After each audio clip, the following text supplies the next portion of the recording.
नमस्कार, मैं हूं शिवांगी और आप देख रहे हैं A1 न्यूज बिहार। आज है 12 जून। चलिए फटाफट जानते हैं बिहार के हर जिलों की बड़ी खबरों को। पहली खबर सिवान जिले के मैरवा थाना क्षेत्र के बभनौली गांव स्थित बंधक बैंक से हथियार के बल पर अपराधियों ने दिन दहाड़े 2,80,000 रुपए लूट लिए। हथियार बंद अपराधियों ने लूट की वारदात को अंजाम दिया। लूट के दौरान सहायक शाखा प्रबंधक जावेद अली को पिस्टल के बट से मारकर घायल कर दिया गया। अपराधियों ने इस मिनट तक बैंक में लूटपाट किया। इस दौरान बैंक के कैश वोल्ट को खोलने का प्रयास किया। सहायक मैनेजर जावेद अली की सूझबूझ से वोल्ट का लॉक नहीं खुल सका। इससे बैंक में बड़ी लूट होने से बच गई। अपराधी बैंक के सीसीटीवी का डीवीआर भी अपने साथ ले गए हैं। लूट की सूचना के बाद एसडीपीओ जितेंद्र पांडे ने बैंक में पहुंचकर छानबीन की। अपराधियों की गिरफ्तारी के लिए छापेमारी चल रही है। शाखा प्रबंधक हेमांश राय ने 2,82,400 रुपए लूट की शिकायत पुलिस से किया है। बैंक में 2:30 बजे के करीब 4 अपराधी बैंक में पहुंच गए। 2 अपराधी मेन गेट पर रुक गए। उस समय मैनेजर, सहायक मैनेजर और एक बैंक कर्मी के साथ 2 ग्राहक मौजूद थे। अगली खबर, बिहार में इंटर में कृषि की पढ़ाई करने वाले छात्रों की रुचि लगातार बढ़ रही है। पहले दिन से यहां सीटें फुल हो जाती है। इसका कारण यही है कि कृषि के साथ इंटर करने वाले छात्रों के लिए आगे भी कृषि की पढ़ाई करने की बाध्यता नहीं है। वो मेडिकल या इंजीनियरिंग में भी जा सकते हैं। अगर आगे भी कृषि के साथ ही पढ़ना चाहते हैं तो राज्य के कॉलेजों में उनके लिए 50% सीटें आरक्षित रखती है।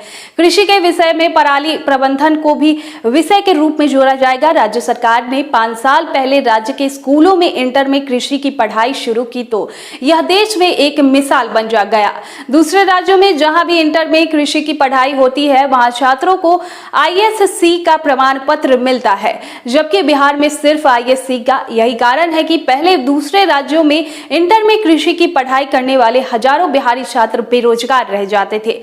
BSc AG में नामांकन की परीक्षा में वह सफल नहीं हो पाए तो आगे कोई दूसरा विकल्प नहीं था।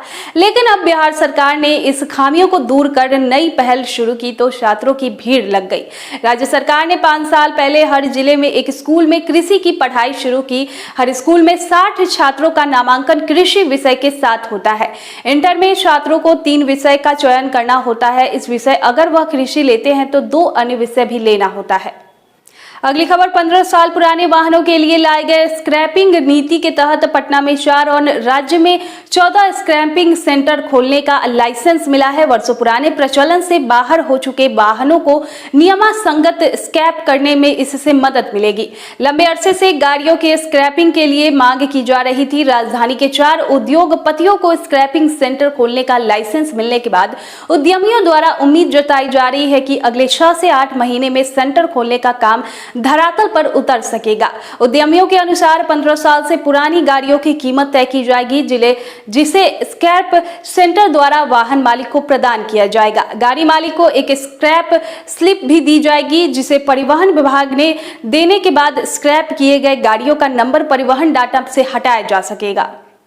अगली खबर, लखीसराय पुलिस ने इनामी नक्सली श्रवण साव को गिरफ्तार कर लिया है। पुलिस ने उसे कजरा थाना क्षेत्र के लखना गांव के पास खैरमा में पकड़ा। नक्सली पर 50,000 रुपए का इनाम रखा गया था। पुलिस ने श्रवण साव के बेटे विपिन साव के साथ गिरफ्तार किया है।